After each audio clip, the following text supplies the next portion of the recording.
আজ শুক্রবার, মা সন্তোষী মাতার বার। সন্তোষী মাতাকে ধার্য করা হয় এই বারের জন্য।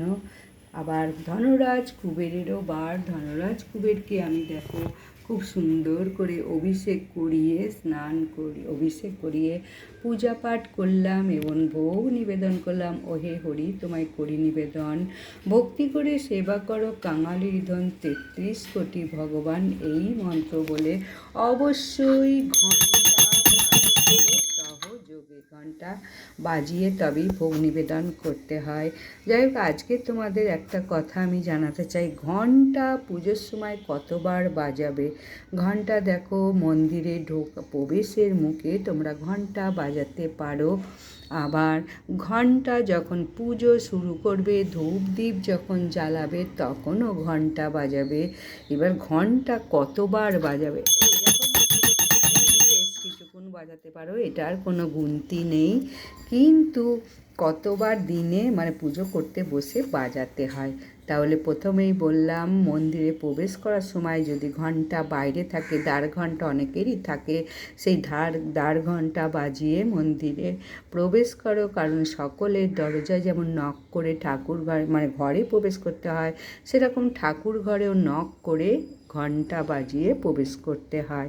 তারপরে পুজোর শুরুতেই যখন প্রদীপ জ্বালাবে, ধূপ জ্বালাবে, তখন একবার ঘন্টা বাজাবে।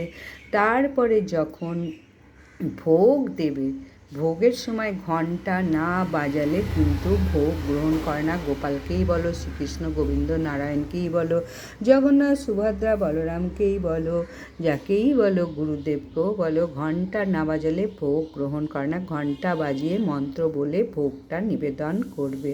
তারপরে ঘন্টা আবার আরতি করার সময় অবশ্যই ঘন্টা বাদ্যযোগে আরতি করো।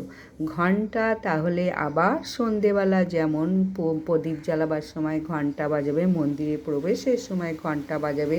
যাদের মন্দিরে প্রথমেই দরজার আগেই ঘন্টা আছে, দ্বার ঘন্টা একবার দেখবে, ঘন্টা তো অনেক রকমের হয়, দ্বার ঘন্টা হয়, হাতের ঘন্টা হয়, তারপরে ঘন্টা অনেক রকম মাপের হয়। তবে ঘন্টা সবথেকে বেশি ভালো গরুর ঘন্টা। গরুর ঘন্টা যদি বাড়িতে রাখতে পারো অত্যন্ত শুভ। ঘন্টা অবশ্যই বাজাবে গরুর ঘন্টা। তাহলে শ্রীকৃষ্ণ গোবিন্দ নারায়ণ যেন গরুরের কাছেই শ্রীকৃষ্ণ গোবিন্দ নারায়ণ গরুর ঘন্টা বাজালে অত্যন্ত খুশি হন। আর এই ঘন্টা কখন বাজাবে না সেইটাও তোমাদের জানা দরকার। দুপুরবেলা 12টা-1টার পর ভোগ গ্রহণ হয়ে গেলে, যখন দুপুর হবে, ঘরের দরজা বন্ধ করে দেবে ঠাকুর ঘরের, তখন কিন্তু ভুলেও ঘন্টা বাজাবে না। কারণ ওনারা শয়নে আছেন। শয়নে থাকলে কোনো আওয়াজ চেঁচামেচি হলে যেমন সাধারণ মানুষের অসুবিধা হয়, সেরকম দেবতাদেরও ভীষণভাবে অসুবিধা হয়। দুপুরবেলা কখনো কোনো মন্দিরে গিয়েও ঘন্টা বাজাবে না। আর মন্দিরে ঘন্টা যখনই প্রবেশ করবে তখন ঘন্টা বাজাবে, বেরোবার সময় কিন্তু ঘন্টা বাজাবে না। সব সময় মন্দিরে বা ঠাকুর ঘরে প্রবেশের সময় ঘন্টা বাজাতে হয়, বেরোবার সময় ঘন্টা বাজানোর কোনো দরকার নেই।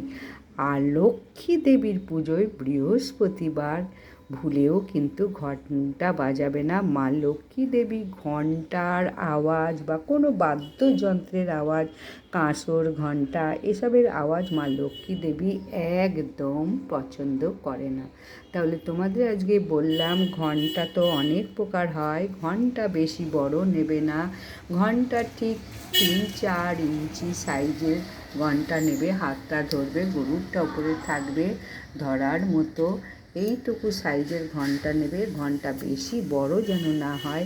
এই রকম ঘন্টা বাজাবে, তোমার গৃহে দেখবে শুভ সমস্ত কিছু হবে। ঘন্টার আওয়াজ, শাঁখের আওয়াজ, ঘরে সমস্ত কিছু অশুভ দূরে চলে যায় এবং শুভ শক্তির আগমন হয়। তাই আমরা এইসব বাদ্যযন্ত্র বাজিয়েই পূজা পাঠ করি। এসব শঙ্খের আওয়াজ এতটাই শুভ, যত দূর এর আওয়াজ যাবে তোমার গৃহের নেগেটিভ এনার্জি তত দূর চলে যাবে, পজিটিভ এনার্জি সেই দূর থেকে তোমার ঘরে প্রবেশ করবে। মা লক্ষ্মী নারায়ণ বুঝতে পারবে যে এই ঘরে পূজা আরতি শঙ্খ বাজানো হচ্ছে, আমাকে আহ্বান করছে, এখন আমাকে এই গৃহে প্রবেশ করতে হবে।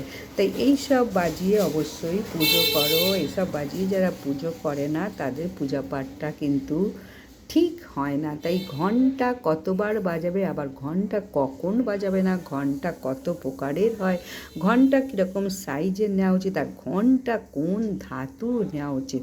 স্টিলের ঘন্টা তো ভুলেও নেবে না, আর সব অন্যান্য দরকার কোনো ঘন্টার দরকার নেই। পিতলের কাঁসার ঘন্টা তোমরা নিতে পারো, এই ধাতুর ঘন্টা নিতে পারো, তামার ঘন্টাও কিন্তু ভুলেও নেবে না। তাহলে ঘন্টা সম্বন্ধে আজকে তোমাদের বললাম, ঘন্টাটা বাড়িতে এইভাবে কাজে লাগাও।